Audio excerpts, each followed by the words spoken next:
दोस्तों, हम नाग नागिन के किस्से कहानियां बचपन से सुनते आ रहे हैं, जिसमें ये बताया जाता है कि नाग या नागिन को मारना नहीं चाहिए। अगर नाग नागिन के जोड़े में से किसी एक को मार दिया जाए तो दूसरा उसकी मौत का बदला जरूर लेता है। दोस्तों, कुछ ऐसा ही हुआ बिहार के एक गांव में, जहां अपने नाग की हत्या का बदला लेने के लिए एक नागिन ने करी सारी हदें पार। ये घटना जानकर आपके भी रोंगटे खड़े हो जाएंगे।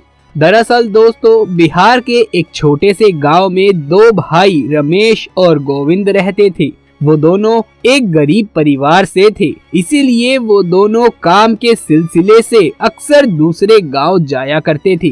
जिस रास्ते से वो जाते थे वो रास्ता एक जंगल से होकर गुजरता था। उसी जंगल में रास्ते के समीप ही एक विशाल बरगद का पेड़ था। उसी बरगद के पेड़ पर एक इच्छाधारी नाग नागिन का जोड़ा रहा करता था।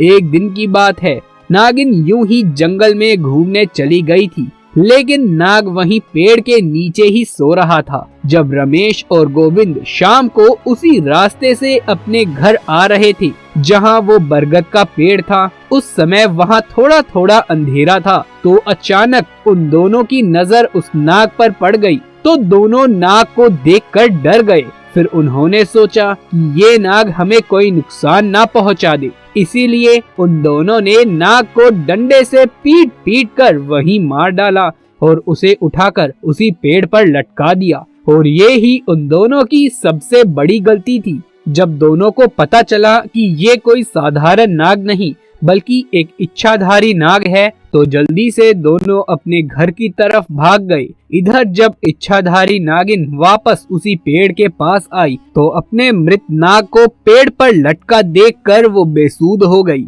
उसने अपने नाग की आंखों में उसके कातिलों को देख लिया था। अब उसके दिमाग में बस एक ही बात चल रही थी कि जिसने भी मेरे नाग की हत्या करी है, मैं उन दोनों इंसानों को इसी पेड़ के पास लाकर ही मारूंगी। ऐसे में उसने बहुत सालों तक उसी पेड़ पर रहकर अपने नाग के कातिलों का इंतजार किया, परंतु रमेश और गोविंद ने उस घटना के बाद से उस स्थान से निकलना ही बंद कर दिया था। परंतु इच्छाधारी नागिन अपने नाग की हत्या का बदला लेने के लिए बहुत ही ज्यादा तड़प रही थी। उसके सब्र का बांध अब टूटा जा रहा था और उसने निश्चित किया कि मैं अब गांव में जाकर ही उन दोनों हत्यारों से बदला लूंगी। उसने एक बहुत ही सुंदर कन्या का रूप बनाया और भेष बदलकर वो उसी गांव में पहुंच गई जहां रमेश और गोविंद रहते थे। उसने पूरे गांव में नाग की आंखों में देखे उन दोनों कातिलों को बहुत ढूंढना चाहा, पर वो उसे कहीं पर भी नहीं मिले। परंतु शाम के समय जब रमेश और गोविंद अपना काम करके वापस से घर लौट रहे थे, तभी उन पर इच्छाधारी नागिन की नजर पड़ गई। उस समय उसने बहुत ही सुंदर लड़की का रूप धारण कर रखा था। ऐसे में वो रमेश और गोविंद को अपनी सुंदरता से लुभाने लगी। वो दोनों भी उसकी सुंदरता पर मोहित हो चुके थे। तभी उस लड़की ने कहा कि आओ, मैं तुम्हें स्वर्ग की सैर कराती हूँ।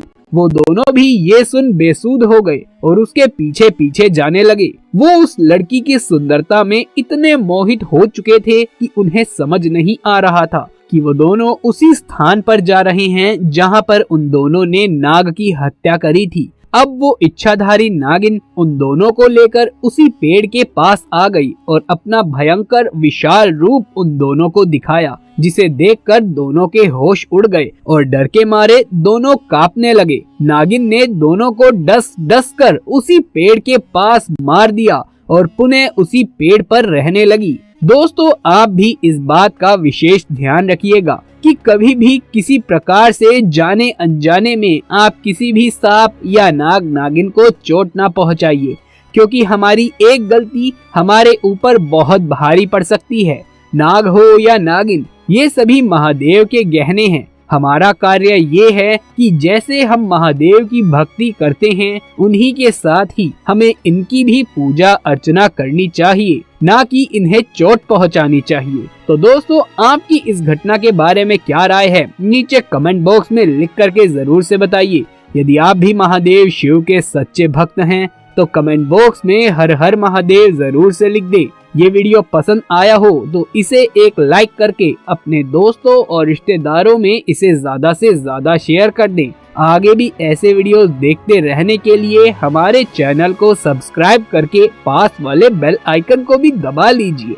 जल्द मुलाकात होगी आपसे किसी अगली वीडियो में। तब तक के लिए आप सभी का धन्यवाद।